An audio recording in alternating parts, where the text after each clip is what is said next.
Hop Momma, bringing original music and social media drama. I first want to give you all a big thank you for supporting our new episode, actually created by my son, Nelse. Today I'm going to be very brief. I do have my sister Cheryl back along for the ride, and we're going to just kind of touch on what's going on currently. Right now, there's a lot of things going on with the school system, law enforcement, young children being handcuffed or taken to mental health facilities. And we just wanted to give our opinions about it. We would love to hear the feedback from you guys.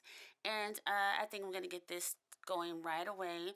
And I'm going to have my sister, Cheryl, come in and give her opinion.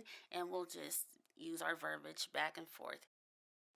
Yeah, so Cheryl, there's been two heavily trending instances of detaining of young children lately on social media. One is, well, both are in Florida, two 6-year-old girls. One 6-year-old was detained for 2 days at a mental health facility for destroying property. And the second 6-year-old girl was handcuffed for punching the principal. Now, we do not condone any destroying of property. We don't condone hitting teachers or anyone. However, we definitely do not condone detaining 6-year-old children. I'm going to go further into it, but I'd like my sister to have the floor first. Hey, Teresa. Um, this topic of 6-year-old children being arrested and detained for days in mental health facilities is probably something that we wish we did not have to discuss right now, but here we are. The two little girls that were taken away, just watching what happened, watching it, over social media and hearing the children and how they were, well, the one little girl, of course, was walking away and, oh, like this is a field trip. And, the police officer tried to make the young lady feel better, but it was still disheartening to me because, being taken into custody and being taken to a mental health institute where you're going to be drugged is not a field trip. So basically, it was just a lie. And I understand they were nice with that young lady, trying to be as nice as they could be because they themselves didn't even agree with what was taking place. But they did their job. For the other little girl, she was pleading. She was pleading as if like she knew what handcuffs meant. Listening to her, please don't put handcuffs on. Don't put handcuffs on. Help me. Please give me a second chance. That broke my heart because she knew that that meant that she was basically going away, being locked away, all her freedoms taken, and she was aware of the symbolism of handcuffs and the police car and everything else. But my main issue from this is that there was no parental involvement. So we are getting police called on us. These, of course, were two young ladies of color. We're getting the police called, but where were the parents? For the one young lady that was detained in the mental health institute or center or whatever, her parent didn't even know at first, of course, and then was against the whole thing, but the child was still held for 2 days. This is a 6-year-old. In the other instance, how comes the police were there but not the parent? So it just reminds me of how adults are being treated. Before you ask any questions or before you figure out what's going on to try to resolve things, oh, let me call the police. We fill out these emergency forms every year. It doesn't matter if it's the same school. Every year we have to update these forms about who can be called for the child, who can show up, what are the family members, their phone numbers, their addresses. So my issue is, if a parent wasn't called, or even if they were in a position not to get there, what about all the other people on the list?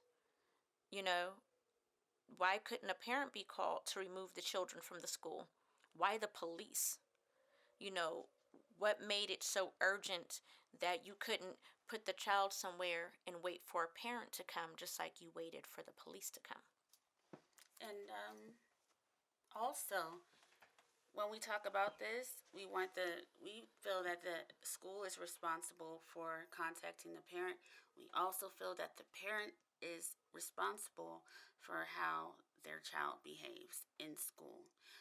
And it's not to bash parents, but if your child has any discipline problems, any mental health problems, anything like that, we feel that you advocate for your child about letting them know, letting the school know what's going on with your child. Because if you do that, at least if you put the attempt forth to engage with your child's teacher, then things can get handled a bit better. But if you don't let them know that your child may have different behavior problems, they don't really give too much of a care about your child.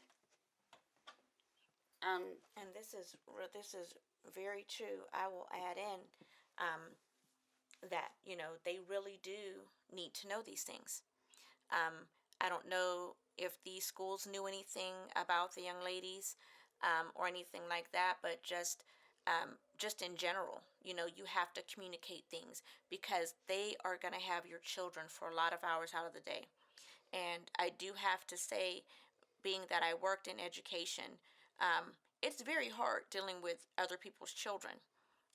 Some children, oh, they're just rosy, and others think that they're the same age as you, and they are is rough. That's the best thing I can say. They're not always basically, respectful or anything like that. So it can be really difficult. However, that's what your job is. That's what you went to school for. So you have to learn how to handle these different things. But if they do not know and your child is acting out, then the result is going to be, as we can see, let's call law enforcement. and just like to humanize everything, just like us with our own kids, there's times that we want to knock our own kids' heads off, right? Because they might not be doing exactly what we want them to do. So we discipline them. Not saying that, I'm just being graphic, but sometimes we discipline them. We have to be tough on them. And we have now, being an educator, you come across the same thing with other people's kids, and you may feel the same way, except when you're an educator you cannot do those things. But we don't want to resort to putting kids in handcuffs. Like, I feel like we're going back to slavery. Like, we're first off, we're letting kids see handcuffs. It's not going to be a deterrent for them. It's not going to change a behavior. It's going to make them more adversarial to law enforcement. Or it may, if you have your hands cuffed that young, they may start to think nothing of it. But for an authority, a person at a school, to feel that they can have this way with your child, oh, put the black kid in cuffs. I mean, what are we doing? So, and who's teaching our kids? So, there's so much to it. I just really wanted to quickly touch on this topic, and we have a range of opinions, like on both sides, but it's not for law enforcement handcuffing our kids. And we just really wanted to quickly touch on that. Cheryl? Um, just touching on them handcuffing our kids, first go back just a little bit. It's not for people to think that the only way they can get our attention and get us in line is to call the police. Absolutely. Because when the police show up, the police are going to do what they're told to do. Well, sometimes, that's sometimey. But they're going to go there for what you call them there for. And depending on what story you tell, depends on how we as people get treated. And this is now trickling down to our babies, you guys, our babies. So, parent your children. That's the first thing I can say, because kids are gonna do different things when they're in front of you versus when they're not. Just little things. That's a given. Let's remember that we had to grow up too. But Being a mom and dad is not about, oh, we do the basics, pay for them. You have to take time. You have to nurture. You have to be a parent. And there's a whole lot that goes along with that. Not just behaviors, but how about teach these children of today to have some faith, have some prayer, have goals. Those are real things. And those are real things that we have to equip our children with at a very, very young age. And we have to advocate for them. Be involved. Make sure you know every teacher's name, the principal's name. Make sure you don't just go to the next Christmas concert and pack the house. Go to those parent-teacher conferences. Right. Join a PTA. Pay attention. That's why they have nice schools, big schools, all these schools and all this money, and we have BS. Can't get a book. We got books 20 years old. Come on. That's from a lack of parental involvement. So we have to put a little on us and a little on them because it takes everybody. But parenting your children is the best thing that you can do, and advocate. And this is why I love this so much, because this truly is an unscripted show.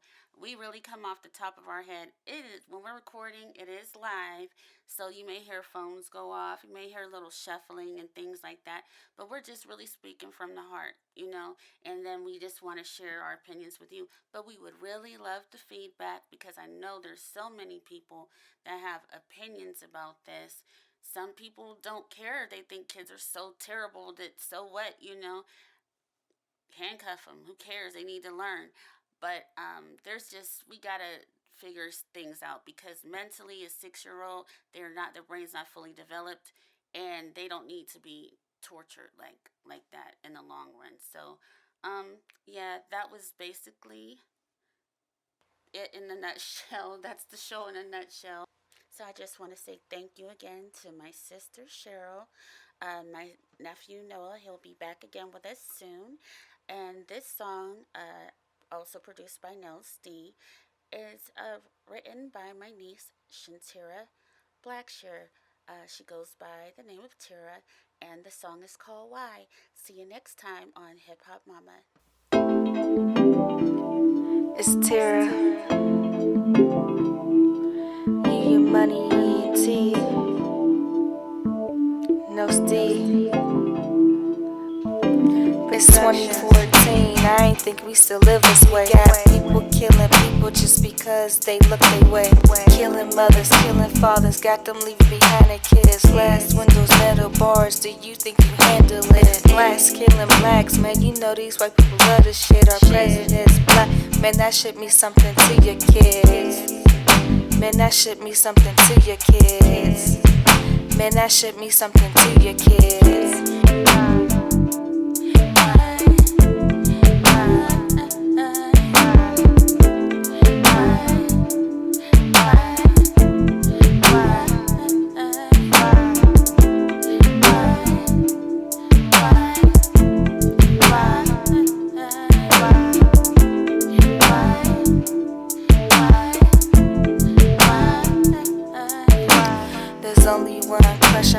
And that's why he have to die, why she have to die, why he couldn't live, why she couldn't live, why he have to lie, why she have to lie, why he had to go, why she had to go, why, it's 2014, I ain't think we still live this way, it's 2014, I ain't think we still live this way, it's 2014, I ain't think we still live this way,